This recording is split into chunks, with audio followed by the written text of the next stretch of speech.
We're starting today's Thingisplore off a bit differently, not a joke, announcement-y stuff this time. I'm going to try something different with Thingisplore from now on, where you've always missed out on me building these massive things.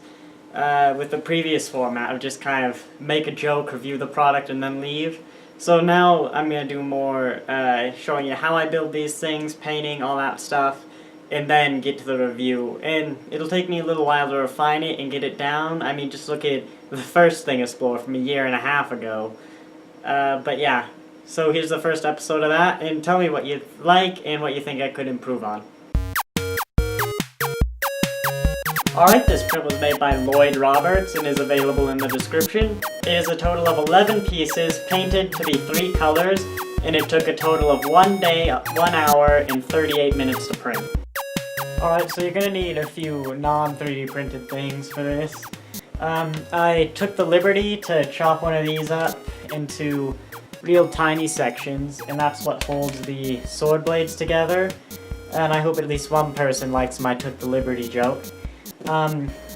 We're gonna paint it this metallic silver for the blade. I use the same stuff for Grognak's axe. And just, it's the Ocarina of Time sword, that's what the file is. But I'm more of a Twilight Princess kind of guy. So if you just paint this stuff blue, it's a Twilight Princess hilt. So I'm gonna go ahead and do that. So this is for the Twilight Princess edition of this sword. Also, I got one of these. It's the back of whatever the casing on a computer where like the graphics card and things like that will stick out. It's really good for a lot of things actually. I'd hang on to that. So the way I figured I'd paint the handle, which I've already connected the 2 pieces of, and I can't get them unconnected just the way the print works because, you know, I forgot I'd be doing this new format. I was gonna dip this into the whole paint bucket and take it out, but this isn't actually a full paint bucket, so I can just hold it. But what that does mean is that I'll have to mix the paint really well. And I've got a mixing stick. I don't think we have one. So I've got some of the PVC pipe left from Grognak's axe. Ooh, where am I gonna put that? Yeah, I've put some paper on the floor, so I can just set this pipe on it, and I'll mix it, I suppose.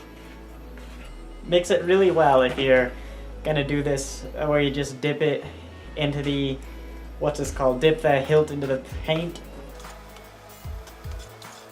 That's probably good enough. I'll let it drain a bit. It looks super cool, actually.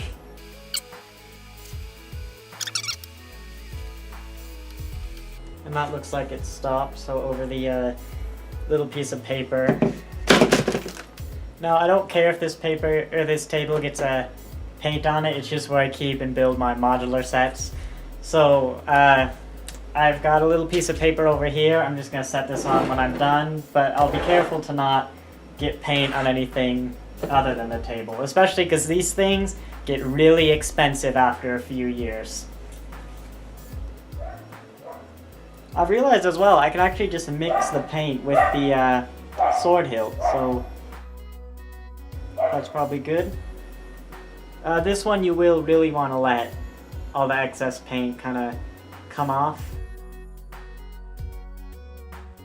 Now this seems to be a little bit of a brighter purple than the Twilight Princess one, but there are ways I can fix it. I could always repaint it, maybe mix some new paint.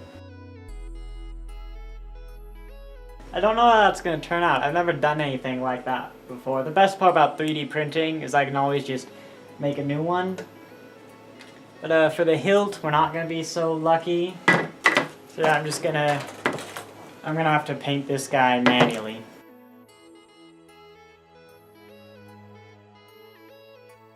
I'm thinking that's probably good for a first coat. It's strange, I think this stuff gets darker, like the actual color of the Twilight Princess sword. There's a wall in the master bedroom, this purple. So probably a few more coats will do it. I'll probably use an actual brush for the next few coats, simply because there are some bits that the foam brush had some troubles with. I just picked the foam brush because it's bigger. Now we are going to have to paint all 6 of the blade pieces, probably even the silver one. didn't print it all in silver because my printer was just having so much trouble with this material for whatever reason.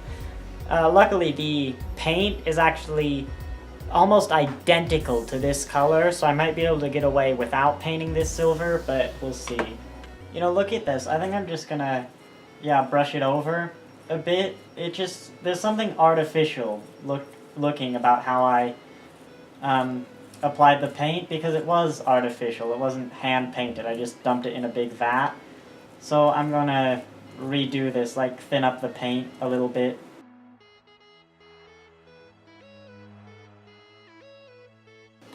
Yeah, that's a bit better. It looks more, well, hand-painted, which it now has been. I'd like to say as well, I'll probably get some people commenting about wearing my lab coat, my white lab coat while painting, which I haven't actually gotten any purple on me today, but I consider any stain to be like a backstory, personality, which is exactly what someone who lives on a dirt road would say about their car. I know I live on a dirt road and I say that about my car, but I've got still little stains from whatever glue, I think like liquid electric tape or something we used in the first video, and I just like that in my lab coat. You know, the first video's got a place on the lab coat. That's gonna be something similar with the blades. I'll just have to be careful to not mix the purple and silver. I do dream for the day though, where one day this show has the budget where I don't have to do all this stuff on my one table where I keep my modular buildings in my admittedly sizable bedroom, but it's still not enough space. I'm kind of following the curves of the blade and then painting flat on this bit. I think it'll look better that way. I'm not an expert, I don't like cosplay or anything, but I do like collecting these things, and I just think that'll look nice. Yeah, look at that. I can get away with one coat for the brown.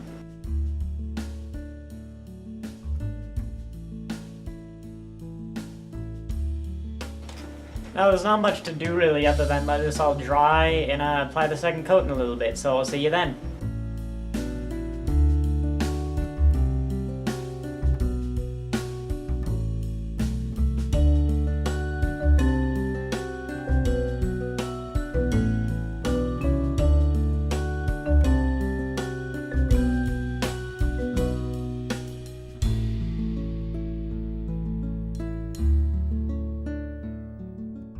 So I've done the 2 coats on all of them, and the purple did get darker to pretty much what I wanted after drying, which is good.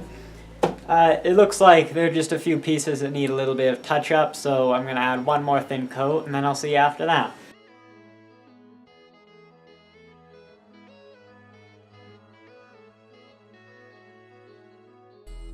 So everything's got all its coats on, and it's good, but it's not that simple, of course. The hilt needs its little amethysty gem, and then the sword part painted. I'm gonna go ahead and do the gem first, and so we'll start there.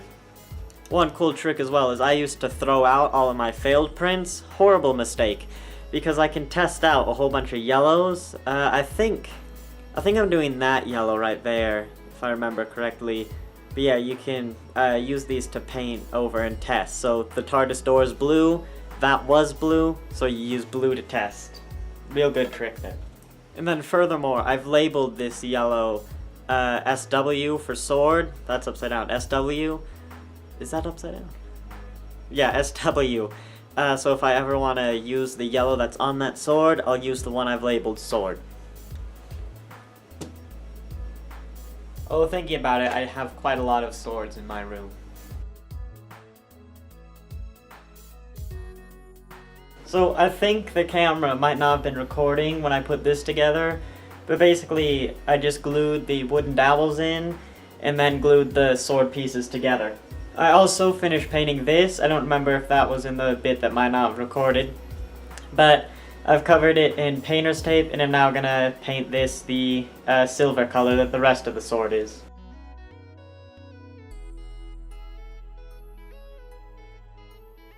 That's done. This turned out great, actually. I've decided this is going to be the front side, and before I attach it to The rest of the hilt, I'm gonna have to sand it down, the top of this, because it got some of the paper I put it on while the paint was drying.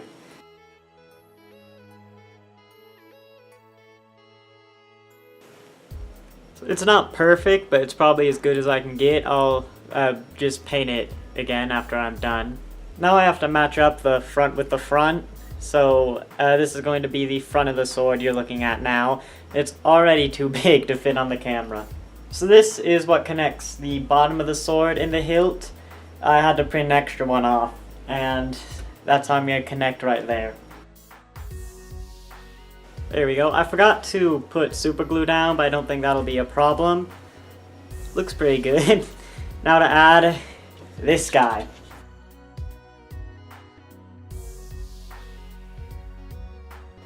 Oh wow. That's a sword. That's a sword if I've ever seen one.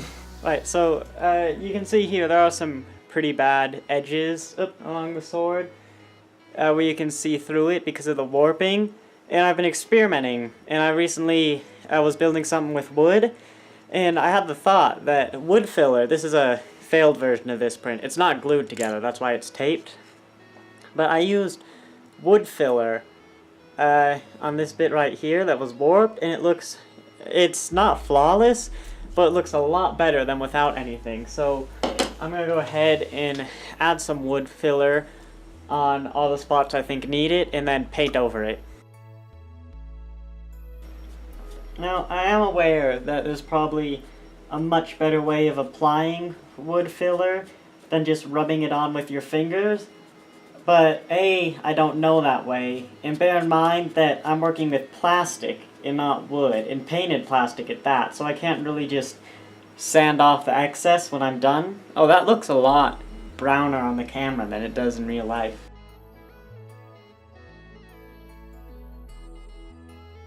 Alright, that looks good. Now I've just got to wait for the wood glue to dry, and then I'll paint it one last time.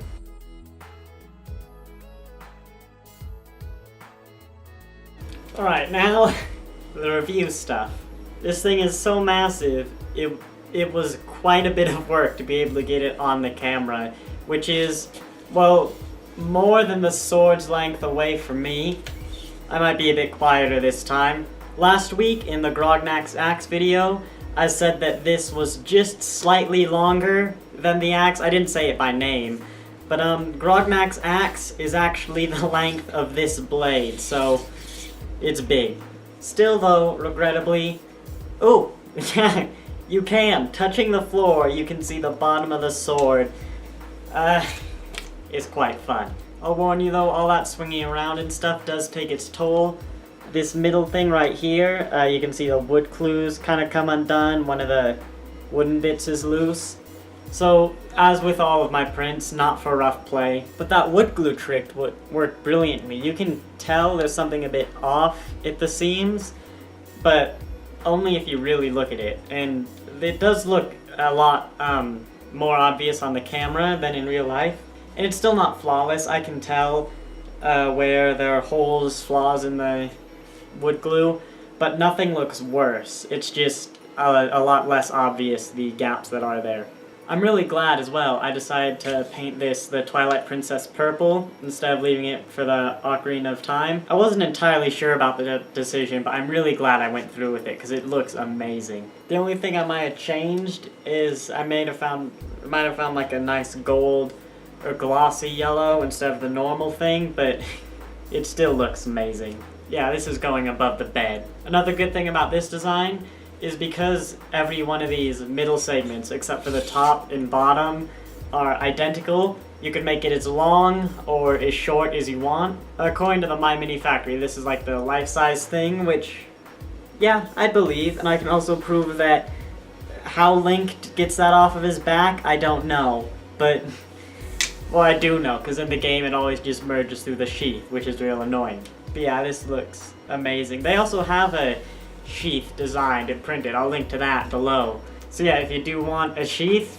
I don't think it looks entirely accurate to the game, but you can have a sheath. I know that's a bit of a quicker review stuff, but it's all the important things, and it also to get room for building this thing. So, Alright, that's it for today. I hope you enjoyed this video. If you did, please consider liking and sharing and subscribe so you can catch all the amazing robotics, electronics, and 3D printing projects I have planned. Thanks for watching.